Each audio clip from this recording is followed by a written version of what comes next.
চুপচাপ দরজার পাশে বসে। রাহুল, তুই জানিস তো এই ঘরটা নিয়ে একটা গল্প আছে? হ্যাঁ, আবার শুরু করলি ভূতের গল্প? এগুলো সব গাঁজাখড়ি রে ভাই। না রে, সিরিয়াসলি বলছি। গত বছর অর্ণবদাই ঘরে থাকতো। এক রাতে হঠাৎ করে দরজা খুলে যায় আর ওর বিছানার পাশে কে যেন দাঁড়িয়েছিল। ধর, সেটা বাতাসেও হতে পারে, হয়তো কেউ মজা করছিল। কিন্তু দরজাটা ভিতর থেকে আটকানো ছিল রে, এমনকি জানলাও বন্ধ ছিল। তাও ছায়ামূর্তিটা নাকি তাকিয়েছিল ওর দিকে, চোখ দুটো লাল। তুই কি হররের লবি বেশি দেখিস নাকি? সব সেই সবভাবে মাথায় ভূত ভর করছে। চুপচাপ দরজার দিকে তাকিয়ে। কিন্তু সেই সময়টাই ছিল রে, রাত ৩টে। এখন বাজে? তুই গুণাগুন্তি রেখে ভূতের গল্প বলিস নাকি? বাজে ঠিক ৩টে। হঠাৎ ঠক করে একটা শব্দ হয় জানলার পাশে। কে ওটা? তুই করলি? না রে, আমি তো এখানেই বসে আছি। জানলার দিকে তকাস, জানলায় দেখা যায় একটা ছায়ামূর্তি ধীরে ধীরে নড়ছে। এ তো কেউ দাঁড়িয়ে আছে জানালায়। ওটা আমাদের কেউ ভয় দেখাচ্ছে বোধহয়। দাঁড়া, আমি গিয়ে দেখি। হাত ধরে।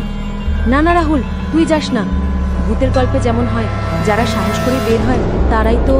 হঠাৎ ঠান্ডা হাওয়া ঢোকে ঘরে, আলো নিভে যায়। কে আছিস? কে রে? বের হ। জানলার কাঁচে মুখ ঠেকিয়ে ছায়াটা হাসছে। ওটা তো মানুষের মুখ না রে, ওটা তো।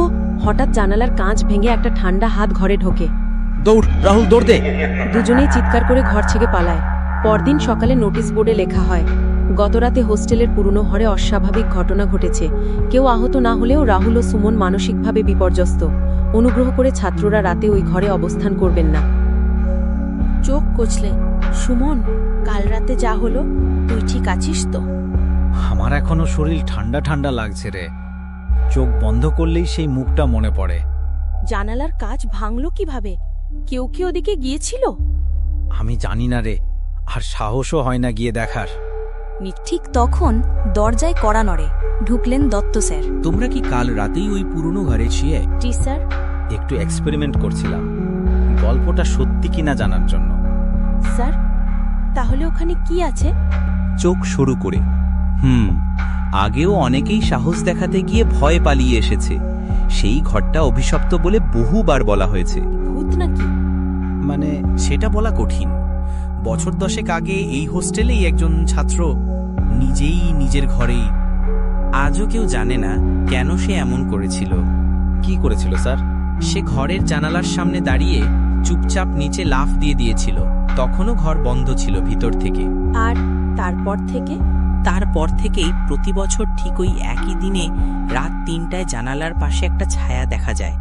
কেউ বলে ওটা তার আত্মা, কেউ বলে অন্য কিছু।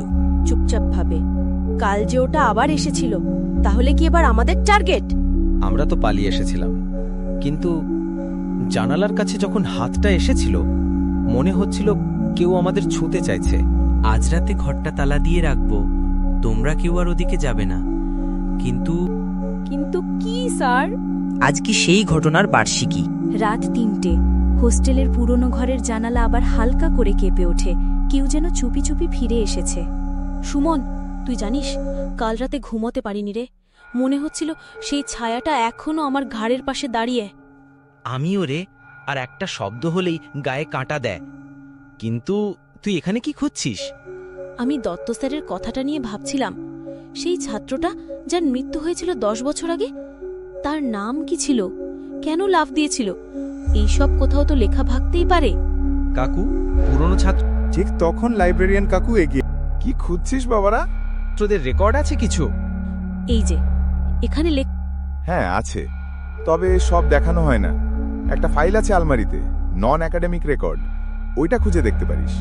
রাহুল ও সুমন আলমারির ভেতর থেকে পুরনো ধুলোধুলোয় ভরা একটা নীল ফাইল বের করে। আছে সঞ্জয় মিত্র, ক্লাস 10, আত্মহত্যা 2015। ওর ছবি দেখ, ওর চোখ দুটো একদম সেই ছায়ার মতোই। ওর মৃত্যুর সময় ছিল রাত 3টে এবং ও ছিল ওই 106 নম্বর ঘরের ছাত্র। সেই ঘরটাই তো আমরা কাল রাতে ছিলাম রে। দেখ, এখানে লেখা আছে, মৃত্যুর ঠিক আগের দিন তার বন্ধুরা জানায় সে বলছিল কেউ ওকে ডাকে জানালার কাছে, এক নারী কণ্ঠ। ঠিক তখনই লাইব্রেরির জানালার বাইরে থেকে আসে এক অদ্ভুত নারী কণ্ঠ। ধীরে ধীরে রাখছে, সঞ্জয় ফিরে আয়, ফিরে আয়। সুমনের গলা শুকিয়ে যায়। রাহুল দৌড়ে জানালার কাছে গিয়ে দেখে ছায়ামূর্তিটা এবার আর জানালার বাইরে নয়, বরং লাইব্রেরির ভেতরেই ধোঁয়া মতো ধীরে ধীরে গঠন নিচ্ছে।